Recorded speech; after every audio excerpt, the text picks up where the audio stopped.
Leyenda Maese Pérez, el organista, de Gustavo Adolfo Bécquer. Audiolibro leído por alumnos del CEPA Mateo Hernández de Béjar. En Sevilla, en el mismo atrio de Santa Inés, y mientras esperaba que comenzase la misa del gallo, oí esta tradición a una demandadera del convento. Como era natural después de oírla, aguardé impaciente que comenzara la ceremonia, ansioso de asistir a un prodigio. Nada menos prodigioso, sin embargo, que el órgano de Santa Inés, ni nada más vulgar que dos insulsos motetes que nos regaló su organista aquella noche.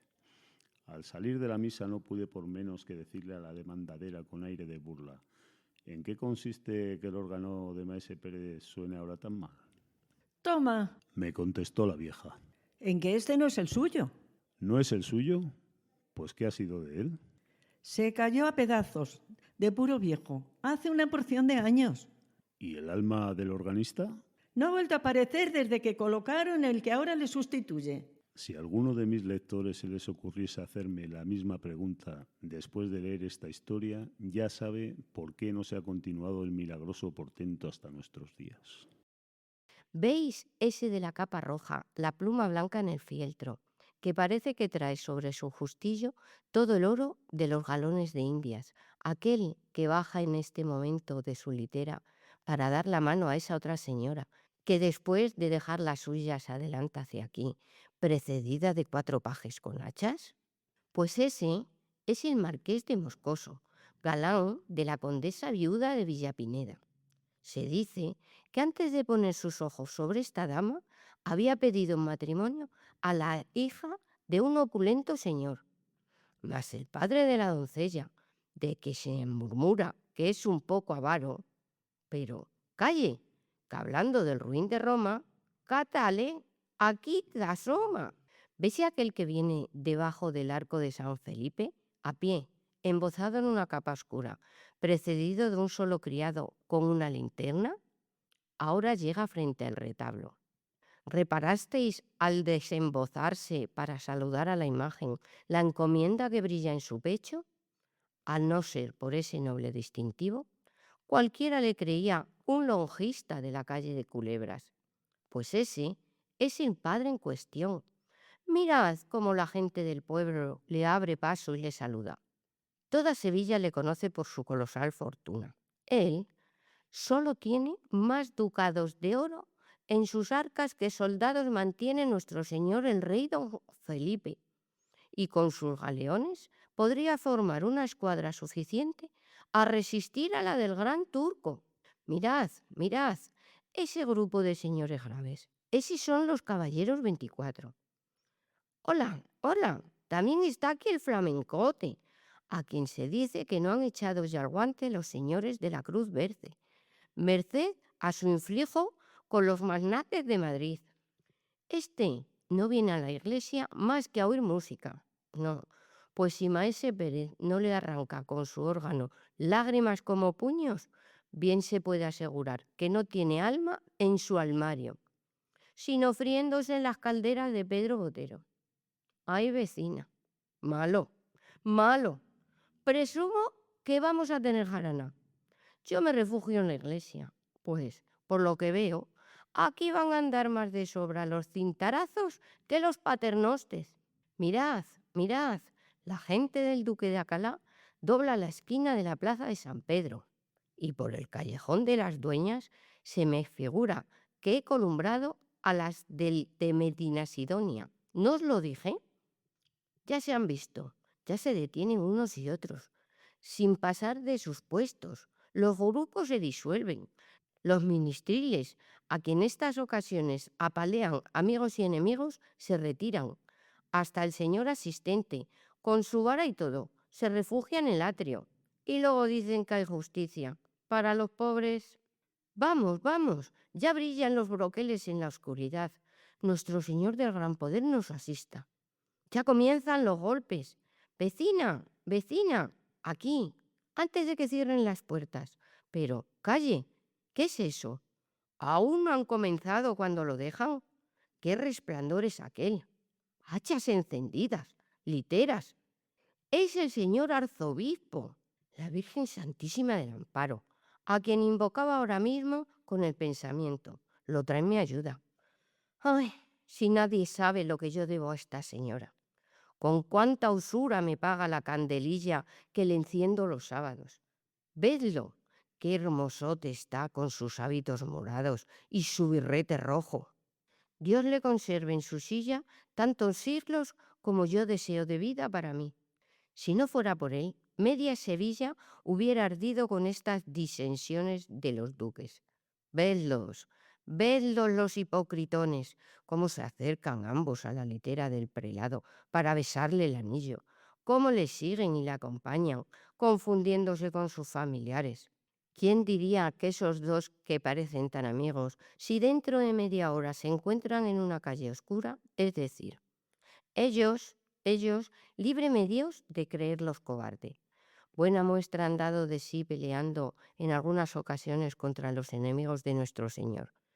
Pero es la verdad que si se buscaran, y si se buscaran con ganas de encontrarse, se encontrarían, poniendo fin de una vez a estas continuas reyertas en las cuales los que verdaderamente baten el cobre de firme son sus deudos, sus allegados y su servidumbre.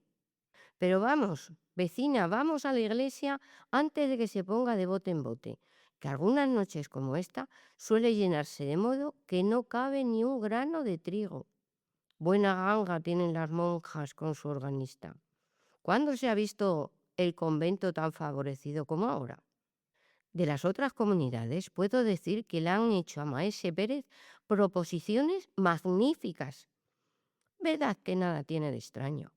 Pues hasta el señor arzobispo le ha ofrecido montones de oro para llevarle a la catedral. Pero él, nada.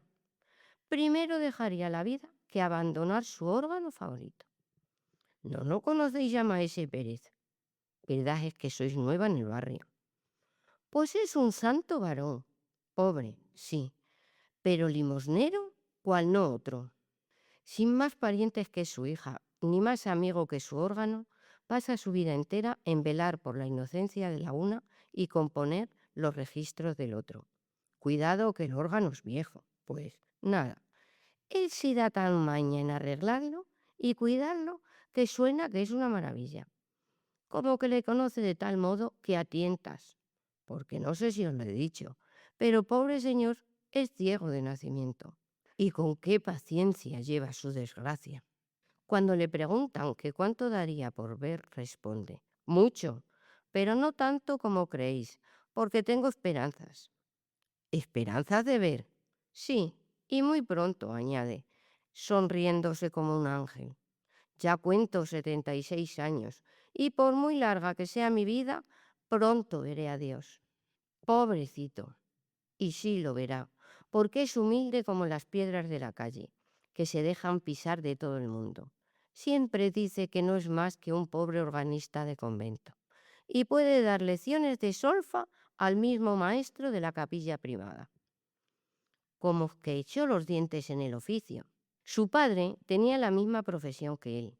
Yo no le conocí, pero mi señora madre, que santa gloria haya, dice que le llevaba siempre al órgano consigo para darle a los fuelles.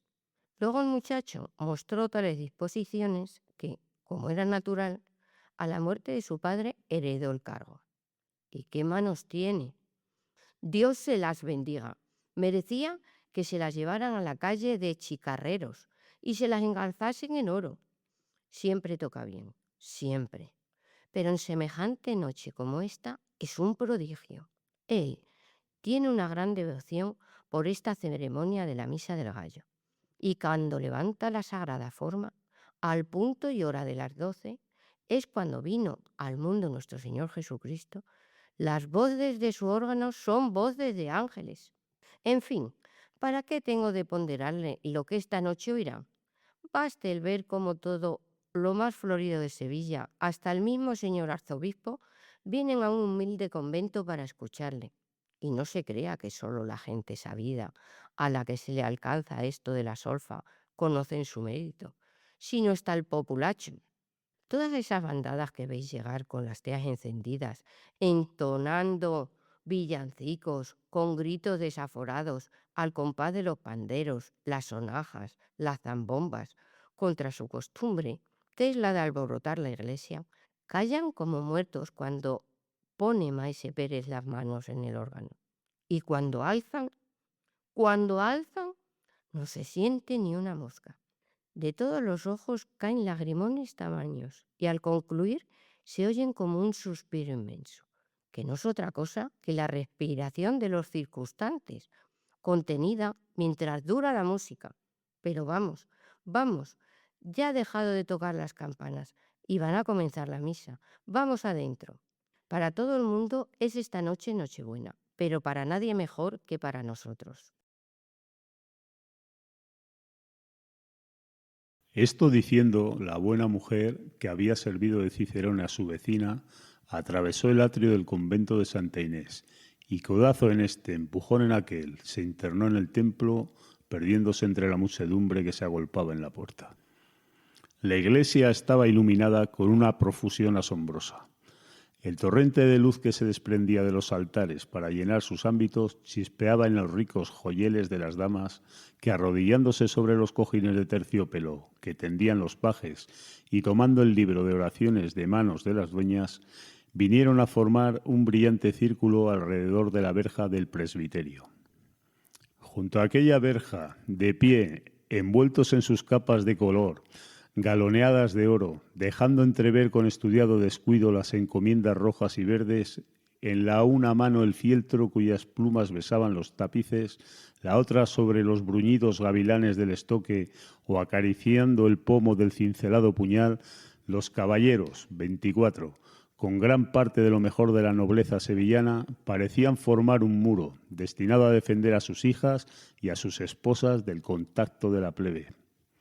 Esta, que se agitaba en el fondo de las naves con un rumor parecido al del mar cuando se alborota, prorrumpió en una aclamación de júbilo, acompañada del discordante sonido de las sonajas y los panderos, al mirar aparecer al arzobispo, el cual, después de sentarse junto al altar mayor bajo un solio de grana que rodearon sus familiares, echó por 3 veces la bendición al pueblo.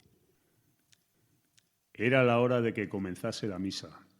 Transcurrieron, sin embargo, algunos minutos sin que el celebrante apareciese. La multitud comenzaba a rebullirse, demostrando su impaciencia. Los caballeros cambiaban entre sí algunas palabras a media voz y el arzobispo mandó a la sacristía a uno de sus familiares a inquirir el por qué no comenzaba la ceremonia. Maese Pérez se ha puesto malo, muy malo, y será imposible que asista esta noche a la misa. Esta fue la respuesta del familiar. La noticia cundió instantáneamente entre la muchedumbre. Pintar el efecto desagradable que causó en todo el mundo sería cosa imposible. Baste decir que comenzó a notarse tal bullicio en el templo que el asistente se puso de pie y los alguaciles entraron a imponer silencio, confundiéndose entre las apiñadas olas de la multitud. En aquel momento, un hombre mal trazado, seco, huesudo y bisojo por añadidura, se adelantó hasta el sitio que ocupaba el prelado. Maese Pérez está enfermo. La ceremonia no puede empezar. Si queréis, yo tocaré el órgano en su ausencia, que ni Maese Pérez es el primer organista del mundo, ni a su muerte dejará de usarse este instrumento por falta de inteligente. El arzobispo hizo una señal de asentimiento con la cabeza, y ya algunos de los fieles que conocían a aquel personaje extraño por un organista envidioso, enemigo del de Santa Inés, comenzaban a prorrumpir en exclamaciones de disgusto, cuando de improviso se oyó en el atrio un ruido espantoso. Maese Pérez está aquí. Maese Pérez está aquí. A estas voces de los que estaban apiñados en la puerta, todo el mundo volvió la cara. Maese Pérez, pálido y desencajado, entraba en efecto en la iglesia, conducido en un sillón que todos se disputaban el honor de llevar en sus hombros. Los preceptos de los doctores, las lágrimas de su hija, nada había sido bastante a detenerle en el lecho. No, esta es la última. Lo conozco, y no quiero morir sin visitar mi órgano. Y esta noche sobre todo, la Nochebuena. Vamos, lo quiero, lo mando. Vamos a la iglesia. Sus deseos se habían cumplido. Los concurrentes le subieron en brazos a la tribuna y comenzó la misa. En aquel momento sonaban las 12 en el reloj de la catedral. Pasó el introito y el Evangelio y el ofertorio, y llegó el instante solemne en que el sacerdote toma con la extremidad de sus dedos la sagrada forma y después de haberla consagrado, comienza a elevarla. Una nube de incienso que se desenvolvía en ondas azuladas llenó el ámbito de la iglesia. Las campanillas repicaron con un sonido vibrante y Maese Pérez puso sus crispadas manos sobre las teclas del órgano. Las 100 voces de sus tubos de metal resonaron en un acorde majestuoso y prolongado, que se perdió poco a poco como si una ráfaga de aire hubiese arrebatado sus últimos ecos. A este primer acorde, que parecía una voz que se elevaba desde la tierra al cielo, respondió otro lejano y suave que fue creciendo, creciendo, hasta convertirse en un torrente de atronadora armonía. Era la voz de los ángeles que, atravesando los espacios, llegaba al mundo. Después comenzaron a oírse, como unos himnos distantes que entonaban las jerarquías de serafines, 1000 himnos a la vez. Al confundirse, formaban uno solo que, no obstante, era no más el acompañamiento de una extraña melodía que parecía flotar sobre aquel océano de misteriosos ecos como un jirón de niebla sobre las olas del mar. Luego fueron perdiéndose unos cantos, después otros. La combinación se simplificaba. Ya no eran más que 2 voces cuyos ecos se confundían entre sí. Luego quedó una aislada, sosteniendo una nota brillante como un hilo de luz. El sacerdote inclinó la frente y por encima de su cabeza cana y como a través de una gasa azul que fingía el humo del incienso, apareció la hostia a los ojos de los fieles. En aquel instante la nota que Maese Pérez sostenía trinando se abrió, y una explosión de armonía gigante estremeció la iglesia, en cuyos ángulos zumbaba el aire comprimido y cuyos vidrios de colores se estremecían en sus angostos ajimeces. De cada una de las notas que formaban aquel magnífico acorde se desarrolló un tema, y unos cerca, otros lejos, estos brillantes, aquellos sordos, diríase que las aguas y los pájaros, las brisas y las frondas, los hombres y los ángeles, la tierra y los cielos, cantaban cada cual en su idioma un himno al nacimiento del Salvador. La multitud escuchaba atónita y suspendida. En todos los ojos había una lágrima, en todos los espíritus un profundo recogimiento. El sacerdote que oficiaba sentía temblar sus manos, porque aquel que levantaba en ellas, aquel a quien saludaban los hombres y arcángeles, era su Dios y le parecía haber visto abrirse los cielos y transfigurarse la hostia. El órgano proseguía sonando, pero sus voces se apagaban gradualmente como una voz que se pierde de eco en eco y se aleja y se debilita al alejarse cuando de pronto sonó un grito de mujer. El órgano exhaló un sonido discorde y extraño, semejante a un sollozo, y quedó mudo. La multitud se agolpó a la escalera de la tribuna hacia la que, arrancados de su éxtasis religioso, volvieron la mirada con ansiedad todos los fieles. ¿Qué ha sucedido? ¿Qué pasa? Se decían unos a otros, y nadie sabía responder y todos se empeñaban en adivinarlo. Y crecía la confusión y el alboroto comenzaba a subir de punto, amenazando turbar el orden y el recogimiento propios de la iglesia. ¿Qué ha sido eso? Preguntaban las damas al asistente que, precedido de los ministriles, fue uno de los primeros a subir a la tribuna y que, pálido y con muestras de profundo pesar, se dirigía al puesto en donde le esperaba el arzobispo, ansioso como todos por saber la causa de aquel desorden. ¿Qué hay? Que Maese Pérez acaba de morir. En efecto, cuando los primeros fieles, después de atropellarse por la escalera, llegaron a la tribuna, vieron al pobre organista caído de boca sobre las teclas de su viejo instrumento que aún vibraba sordamente mientras su hija, arrodillada a sus pies, le llamaba en vano entre suspiros y sollozos. Buenas noches, mi señora doña Baltasara. ¿También usted viene esta noche a la misa del gallo? Por mi parte, tenía hecha intención de irla a oír a la parroquia. Pero lo que sucede, ¿dónde va Vicente? ¿Dónde va la gente? Y eso que, si he de decir verdad, desde que murió Maese Pérez, parece que me echan una losa sobre el corazón cuando entro en Santa Inés. Pobrecito, era un santo. Yo de mí sé decir que conservo un pedazo de su jubón como una reliquia, y lo merece. Pues en Dios y en mi ánima, que si el señor arzobispo tomara mano en ello, es seguro que nuestros nietos le verían en los altares. Mas, ¿cómo ha de ser? A muertos y a idos no hay amigos. Ahora lo que priva es la novedad. Ya me entiende Usarced. ¿Qué? ¿No sabe nada de lo que pasa? Verdad que nosotras nos parecemos en eso. De nuestra casita a la iglesia y de la iglesia a nuestra casita, sin cuidarnos de lo que se dice o dejase de decir. Solo que yo, así, al vuelo, una palabra de acá, otra de acullá, sin ganas de enterarme siquiera, suelo estar al corriente de algunas novedades. Pues sí, señor, parece cosa hecha aquel organista de San Román, aquel bisojo, que siempre está echando pestes de los otros organistas, aquel perdulariote que más parece jifero de la Puerta de la Carne que maestro de la solfa. Va a tocar esta Nochebuena en lugar de Maese Pérez. Ya sabrá Usarced, porque esto lo ha sabido todo el mundo, y es cosa pública en Sevilla, que nadie quería comprometerse a hacerlo, ni aun su hija, que es profesora, y después de la muerte de su padre entró en el convento de novicia. Y era natural. Acostumbrados a oír aquellas maravillas, cualquier otra cosa había de parecernos mala, por más que quisieran evitarse las comparaciones. Pues como ya la comunidad había decidido que, en honor del difunto y como muestra de respeto a su memoria, permanecería callado el órgano en esta noche, hete aquí que se presenta nuestro hombre diciendo que él se atreve a tocarlo. No hay nada más atrevido que la ignorancia. Cierto que la culpa no es suya, sino de los que le consienten esta profanación. Pues así va el mundo.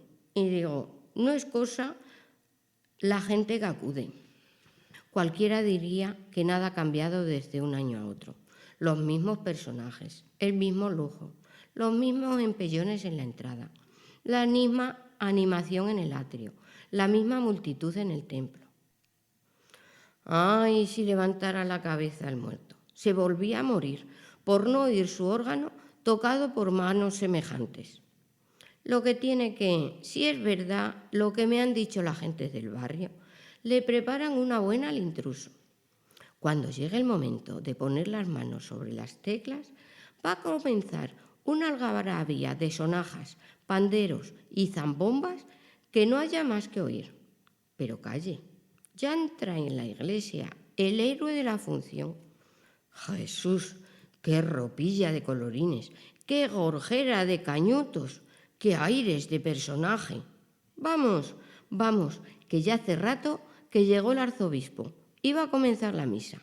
Vamos, que me parece que esta noche va a darnos que contar para muchos días. Esto diciendo la buena mujer, que ya conocen nuestros lectores por sus exabruptos de locuacidad, penetró en Santa Inés, abriéndose, según de costumbre, camino entre la multitud a fuerza de empellones y codazos. Ya se había dado principio a la ceremonia. El templo estaba tan brillante como el año anterior. El nuevo organista, después de atravesar por en medio de los fieles que ocupaban las naves para ir a besar el anillo del prelado, había subido a la tribuna donde tocaba unos tras otros los registros del órgano con una gravedad tan afectada como ridícula. Entre la gente menuda que se apiñaba a los pies de la iglesia se oía un rumor sordo y confuso, cierto presagio de que la tempestad comenzaba a fraguarse y no tardaría mucho en dejarse sentir. Es un truán, que por no hacer nada bien ni aún mira derechas, decían los unos. Es un ignorantón, que después de haber puesto el órgano de su parroquia peor que una carraca, viene a profanar el de Maese Pérez, decían los otros. Y mientras éste se desembarazaba del capote para prepararse a darle de firme a su pandero, y aquel apercibía sus sonajas y todos se disponían a hacer bulla a más y mejor, solo alguno que otro se aventuraba a defender tibiamente al extraño personaje, cuyo porte orgulloso y pendantesco hacía tan notable contraposición con la modesta apariencia y la afable bondad del difunto Maese Pérez. Al fin llegó el esperado momento, el momento solemne en que el sacerdote, después de inclinarse y murmurar algunas palabras santas, tomó la hostia en sus manos. Las campanillas repicaron, semejando su repique una lluvia de notas de cristal. Se elevaron las diáfanas ondas del incienso y sonó el órgano. Una estruendosa algarabía llenó los ámbitos de la iglesia en aquel instante y ahogó su primer acorde. Zampoñas, gaitas, sonajas, panderos, todos los instrumentos del populacho alzaron sus discordantes voces a la vez, pero la confusión y el estrépito solo duró algunos segundos. Todos a la vez, como habían comenzado, enmudecieron de pronto. El segundo acorde, amplio, valiente, magnífico, se sostenía aún brotando de los tubos de metal del órgano, como una cascada de armonía inagotable y sonora. Cantos celestes como los que acarician los oídos en los momentos de éxtasis, cantos que percibe el espíritu y no los puede repetir el labio, notas sueltas de una melodía lejana, que suenan a intervalos traídas en las ráfagas del viento, rumor de hojas que se besan en los árboles con un murmullo semejante al de la lluvia, trinos de alondras que se levantan gorjeando de entre las flores como una saeta despedida a las nubes, estruendos sin nombre, imponentes como los rugidos de una tempestad, coros de serafines sin ritmo ni cadencia, ignota música del cielo que solo la imaginación comprende, himnos alados que parecían remontarse al trono del Señor como una tromba de luz y de sonidos. Todo lo expresaban las 100 voces del órgano con más pujanza, con más misteriosa poesía, con más fantástico color que lo habían expresado nunca. Cuando el organista bajó de la tribuna, la muchedumbre que se agolpó a la escalera fue tanta y tanto su afán por verle y admirarle, que el asistente, temiendo, no sin razón, que le ahogaran entre todos, mandó a algunos de sus ministriles para que, vara en mano, le fueran abriendo camino hasta llegar al altar mayor donde el prelado le esperaba. Ya veis, Le dijo este último cuando le trajeron a su presencia. vengo desde mi palacio aquí solo por escucharos. ¿Seréis tan cruel como maese Pérez, que nunca quiso excusarme el viaje tocando la Nochebuena en la misa de la catedral? El año que viene prometo daros gusto, pues por todo el oro de la tierra no volvería a tocar este órgano. ¿Y por qué? Interrumpió el prelado, procurando dominar la emoción que se revelaba en la palidez de su rostro, añadió el organista. Porque es viejo y malo, y no puede expresar todo lo que se quiere. El arzobispo se retiró seguido de sus familiares. Unas tras otras, las literas de los señores fueron desfilando y perdiéndose en las revueltas de las calles vecinas. Los grupos del atrio se disolvieron dispersándose los fieles en distintas direcciones y ya la demandadera se disponía a cerrar las puertas de la entrada del atrio cuando se divisaban aún 2 mujeres que, después de presignarse y murmurar una oración ante el retablo del arco de San Felipe, prosiguieron su camino internándose en el callejón de las Dueñas. ¿Qué quiere usted, mi señora doña Baltasara? Yo soy de este genial, cada loco con su tema. Me lo habían de asegurar capuchinos descalzos y no lo creería del todo. Ese hombre no puede haber tocado lo que acabamos de escuchar. Si yo lo he oído 1000 veces en San Bartolomé, que era su parroquia, y donde le tuvo que echar el señor cura por malo. Y era cosa de taparse los oídos con algodones. Yo me acuerdo, pobrecito, como si lo estuviera viendo. Me acuerdo de la cara de maese Pérez, cuando en semejante noche como esta, bajaba de la tribuna después de haber suspendido el auditorio con sus primores. Qué sonrisa tan bondadosa, qué color tan animado. Era viejo y parecía un ángel. No que éste ha bajado las escaleras a trompicones, como si le ladrara un perro en la meseta, y con un color de difunto y unas... Vamos, mi señora doña Baltasara, créeme usarced, y créame de todas veras, yo sospecho que aquí hay busilis. Comentando las últimas palabras, las 2 mujeres doblaban la esquina del callejón y desaparecían. Creemos inútil decir a nuestros lectores quién era una de ellas. Había transcurrido un año más. La abadesa del convento de Santa Inés y la hija de maese Pérez hablaron en voz baja, medio ocultas entre las sombras del coro de la iglesia. El esquilón llamaba a voz herida a los fieles desde la torre y alguna que otra rara persona atravesaba el atrio silencioso y desierto esta vez y después de tomar el agua bendita en la puerta escogía un puesto en un rincón de las naves donde unos cuantos vecinos del barrio esperaban tranquilamente que comenzara la misa del gallo. Ya lo veis. Decía la superiora. Vuestro temor es sobremanera pueril. Nadie hay en el templo. Toda Sevilla acude en tropel a la catedral esta noche. Tocad vos el órgano y tocadle sin desconfianza de ninguna clase. Estaremos en comunidad, pero proseguís callando, sin que cesen vuestros suspiros. ¿Qué os pasa? ¿Qué tenéis? Tengo miedo. Exclamó la joven con un acento profundamente conmovido. ¿Miedo? ¿De qué? No sé, de una cosa sobrenatural. Anoche, mirad, yo os había oído decir que teníais empeño en que tocase el órgano en la misa. Y, ufana, en esta distinción pensé arreglar sus registros y templarle, al fin de que hoy os sorprendiese. Vine al coro, sola. Abrí la puerta que conduce a la tribuna. En el reloj de la catedral sonaba en aquel momento 1 hora. No sé cuál, pero las campanas eran tristísimas y muchas, muchas. Estuvieron sonando todo el tiempo que yo permanecí como clavada en el dintel y aquel tiempo me pareció un siglo. La iglesia estaba desierta y oscura. Allá lejos, en el fondo, brillaba como una estrella perdida en el cielo de la noche, una luz moribunda, la luz de la lámpara que arde en el altar mayor.